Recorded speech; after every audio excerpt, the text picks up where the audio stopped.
नमस्ते।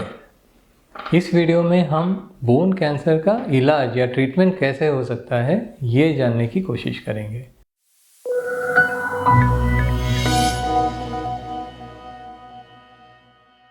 मैं हूं डॉक्टर चेतन अंचल। मैं पिछले 18 साल से बोन कैंसर का इलाज करते आ रहा हूं, जिसमें से 14 साल मैं प्रैक्टिस में हूं और 4 साल का मैंने इस विषय में बहुत इंटेंसिव ट्रेनिंग दिया है मुंबई के टाटा मेमोरियल कैंसर हॉस्पिटल से।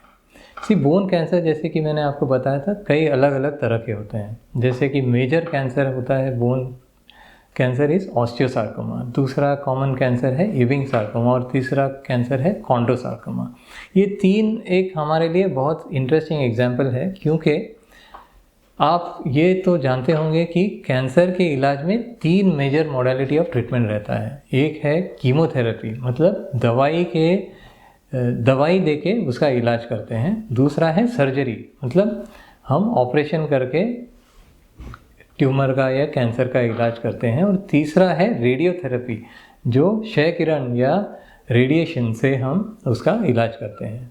अब जब डायग्नोसिस आता है हमारे पास ऑस्टियोसार्कोमा एक ऐसी बीमारी है जिसमें हम कीमोथेरेपी और सर्जरी ये 2 मॉडलिटी का यूज़ करते हैं। इसमें रेडिएशन काम नहीं करता। तो ऑस्टियोसार्कोमा जब बीमारी रहता है तो हम कीमोथेरेपी और सर्जरी ये 2 चीज़ों का इस्तेमाल करते हैं। जब डायग्नोसिस हमारे पास रहता है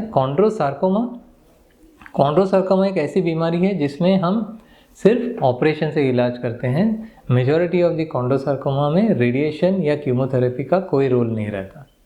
और तीसरा डायग्नोसिस जिसके बारे में हम बात कर रहे हैं वो है इविंग सार्कोमा। इविंग सार्कोमा एक ऐसी बीमारी है जिसमें तीनों चीज़ काम करता है, जहाँ पे हम कीमोथेरेपी भी का यूज़ कर सकते हैं, जहाँ पे हम सर्जरी भी यूज़ कर सकते हैं और जहाँ पे हम रेडिएशन का भी इस्तेमाल कर सकते हैं। और कई सिचुएशन में हम सिर्फ रेडिएशन और कीमोथेरेपी यूज़ करते हैं। किसी केस में हम कीमोथेरेपी और सर्जरी यूज़ कर सकते हैं और किसी केस में हम तीनों मॉडलिटी का यूज़ करते हैं।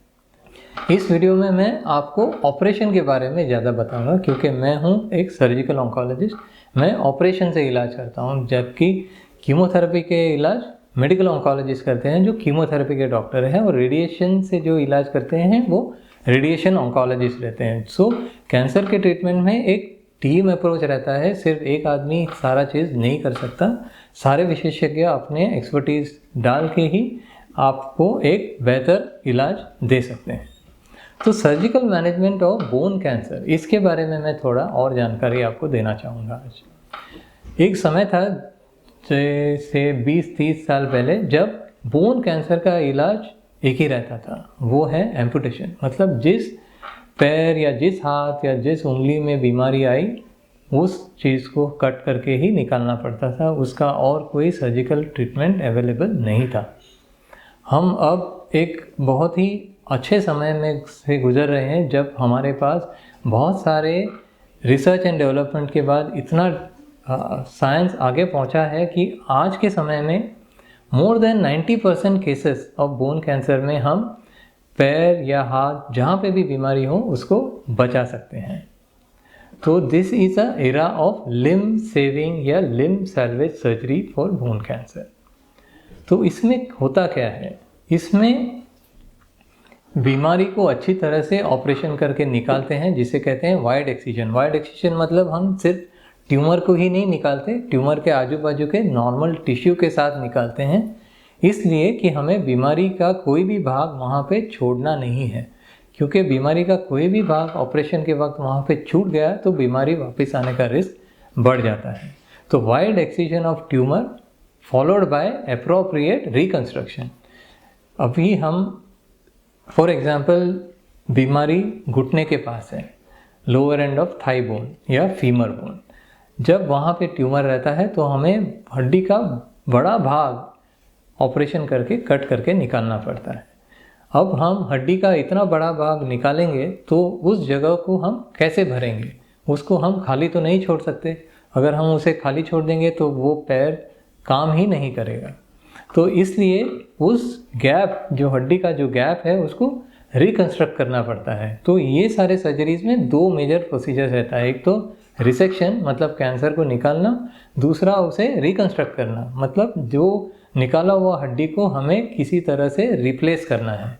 तो मेजॉरिटी ऑफ द टाइम्स आज के ज़माने में ये सिचुएशन में उसे एक इम्प्लांट या एक मेटल का जॉइंट या मेटल का एक पार्ट डाल के उसे रिकन्स्ट्रक्ट करते हैं और इसे कहते हैं मेगा प्रोस्थेसिस। तो घुटने के आसपास जब बीमारी रहते हैं तो उसे कहते हैं mega prosthetic total knee replacement. इसी तरह घुटने के नीचे वाले हड्डी में भी ये बीमारी हो तो हम उसे मेगा प्रोस्थेसिस से रिप्लेस कर सकते हैं। अगर कंधे के जगह पे वो बीमारी हो तो वहाँ पे भी हम मेटल का इम्प्लांट डाल के उस आर्म को बचा सकते हैं।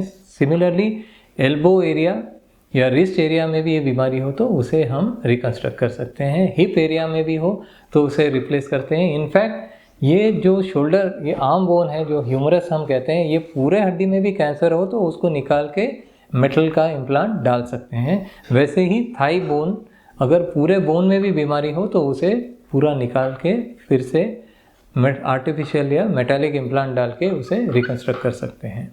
तो ये तो एक तरह का रिकन्स्ट्रक्शन ऑप्शन है।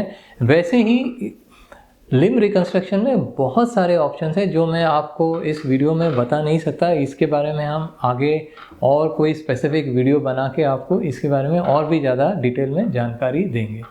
तो लेकिन मेरा कहना ये है कि अगर आपको बोन कैंसर हो तो आपको घबराने की बिल्कुल ज़रूरत नहीं है। अगर आप वक्त पे आए हैं, इसका डायग्नोसिस सही हुआ, इसका इलाज पूरी तरह से सही हुआ तो इसमें लिम्ब सेविंग सर्जरी आज के ज़माने में मोर देन 90% केसेस में हो सकता है। तो आपको यही करना है कि आपको सही डॉक्टर के पास पहुंचना है, समय पे पहुंचना है और इसका वर्कअप और इलाज सही तरह से करना है। तो अभी हम इस वीडियो में ये जाने कि बोन ट्यूमर या बोन कैंसर का इलाज कैसे होता है। प्राइमरीली मैं इसके सर्जरी के बारे में आपको एक ब्रीफ आउटलाइन या ओवरव्यू दिया हूँ। तो आपको ये समझना है कि बोन कैंसर मतलब ये नहीं कि आपका लिम्ब इज़ एट रिस्क। इसमें हाथ और पैर बचाने की ऑपरेशन बहुत अच्छे से हो सकता है।